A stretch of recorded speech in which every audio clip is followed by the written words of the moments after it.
Surfaced regarding Imran Awan, attorney, and his connections to Bill and Hillary Clinton.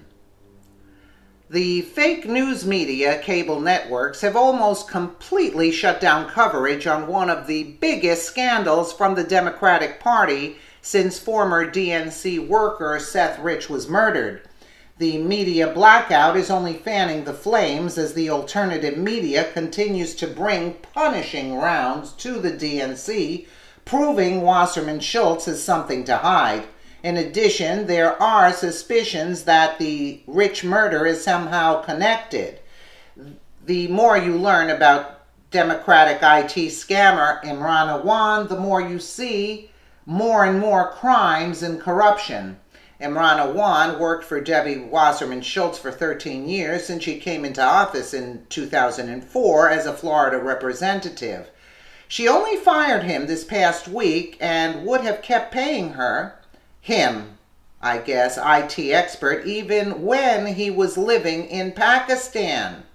Imran and his two Pakistani brothers, who managed the IT affairs for several Democratic government officials, were relieved of their duties in February on suspicion that they accessed specific computer networks without permission, also known as hacking.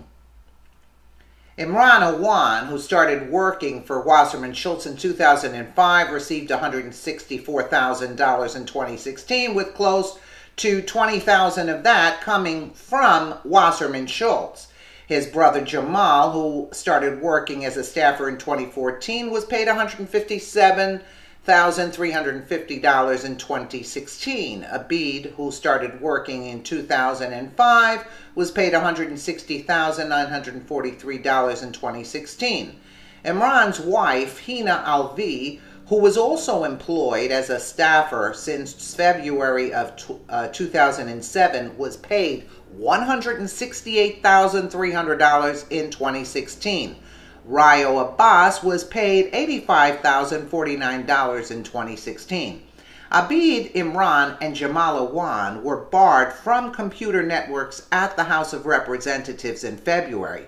Most of the House members fired the Awans eventually, but Debbie Wasserman Schultz kept Imran Awan on the payroll up to the day he got arrested for bank fraud after trying to flee the country.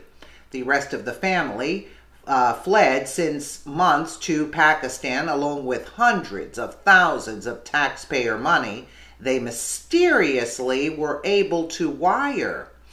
Democrats are willing or unwillingly compromised by the Awans, and sensitive information was suspectedly leaked to foreign enemies. The Muslim Brotherhood, Yemen raid with dead soldier, for example. Many of them have seats on committees that handle highly sensitive information. According to Reddit, Imran Awan is now released with a GPS ankle monitor until his preliminary hearing on August 21st, which I find absolutely incredible because this is espionage. But they only caught them for bank fraud. You get what I'm saying? That's why they can't put the case together the right way. Why did they have to be arrested only on bank fraud charges and not espionage, Something to that effect. More information is coming out on Imran Awan and his criminal activities.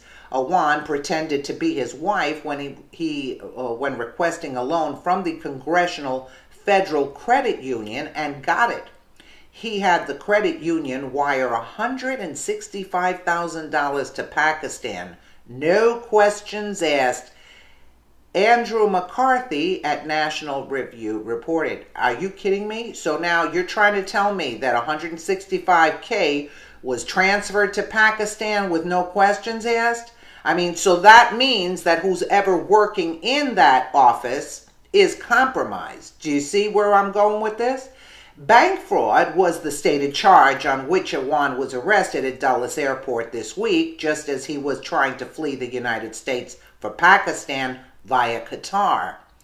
That is the same route taken by Awan's wife, Hina Alvi, in March when she suddenly fled the country with 3 young daughters she yanked out of school, mega luggage, and $12,400 in cash. And you notice in Qatar, and I don't recall exactly, but Hillary Clinton had, I think it was before, about 2 weeks before or after the election, she had transferred, she took out $1.8 billion from JP Morgan and transferred those funds, not million, $1.8 billion to Qatar. Hillary Clinton did this. By then, the proceeds of the fraudulent $165,000 loan they'd gotten from the Congressional Federal Credit Union had been sent ahead. It was part of a $283,000 transfer that Awan managed to wire from Capitol Hill. He pulled it off, hilariously, if infuriatingly, by pretending to be his wife in a phone call with the credit union. So what? What's the difference if he pretended to be the wife or him? That's of no... It's bullcrap in comparison to what the real case is. Told that his preferred reason for the transfer, funeral arrangements, that much money for a funeral, wouldn't fly. Mrs. Awan promptly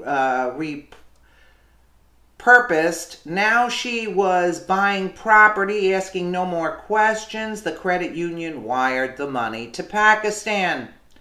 Congressional staff salaries are modest in the $40,000 range. This story just gets better and better.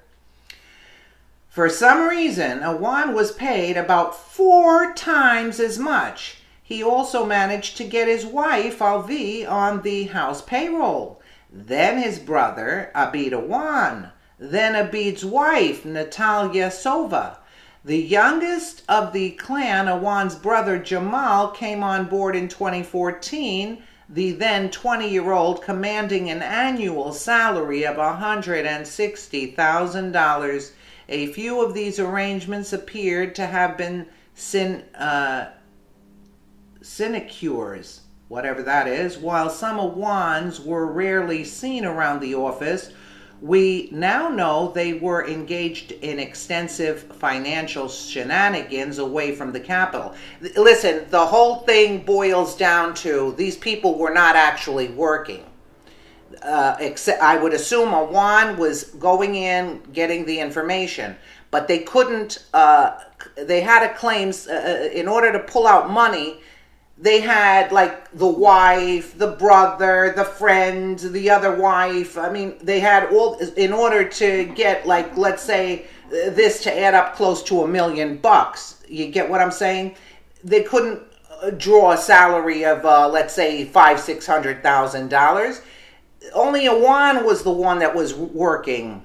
In reality, I'm thinking. Now questions are surfacing regarding Awan's attorney.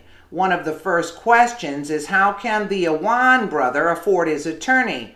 Already reported was Awan's financial duress, right? Because he's claiming bankruptcy now. If he was in poor financial condition, who was paying his attorney? His attorney is Chris Gowen, who is a high-powered Clinton attorney. There you have it. Statement on the Awan case. Attacks on Mr. Awan and his family began as part of a frenzy of an anti-Muslim bigotry in the liberal heart of our democracy. Do you get where they're going with this? Now, Imran Awan, who is millions of dollars in debt, was able to secure representation from a high-powered Clinton attorney, Chris Gowen. How? Isn't this incredible, right? And the broad continues as if she's untouchable, this broad, right? According to the Daily Caller, Chris Gowen, Imran Awan's lawyer, is a longtime campaigner for former President Bill Clinton and former Secretary of State Hillary Clinton, and a member of an attorney team that brought a fraudulent lawsuit against energy giant Chevron. Also, according to Daily Caller, Goen is a founding partner of Goen Rhodes, Winograd and Silva law firm with offices in Washington, D.C. and Philadelphia. His official bio on the firm's website notes that he left the public defender's office to work for former President William Jefferson Clinton and then Senator Hillary Clinton. Chris was a fact checker for President Clinton's memoir, My Life. Also, a question related to Attorney Goen is related to his communication related to his client, Awan. In the statement on Awan noted above, Goen states that the government had been informed he would travel. Who exactly in the government did Awan notify of his travels?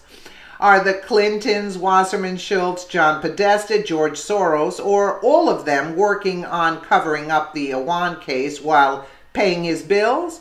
What is so important that he is being taken care of? Yeah, but notice where they're going with this lawsuit, that they're saying that it is racially motivated. Anti-Muslim bigotry in the literal heart of our democracy.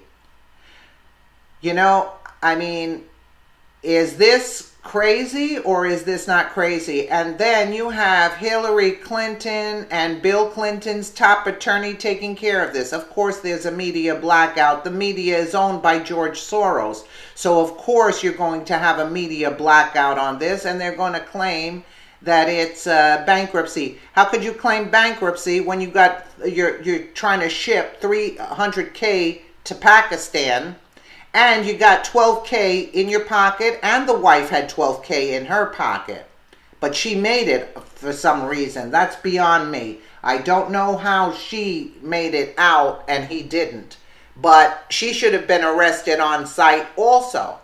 Again, it all ties back to the Clintons. So now we know the lawyer is Goen, Hillary Clinton's high-powered top attorney. Why would they hire him? And if he's broke, who's funding this? Again, all of the above. And Schultz is just a lackey. They're trying to pin the Seth Rich murder on this guy. This guy did not murder Seth Rich. Maybe arranged things, but this guy didn't murder Seth Rich. I highly doubt it. This is not the guy that did this. It was most likely a professional inside job. This guy was just here to take money and get paid to transfer all America's secrets to the Muslim Brotherhood. That's the only thing this guy, I think, is what he was doing. So, and who taught him how to do the bank fraud and everything else and get the things? He was schooled by professionals. Who? These people. These people told him what. Who's going to do that against America? Very, very few people would have done that. Only somebody from Pakistan who has no relation to America, no ties, no, loyalty.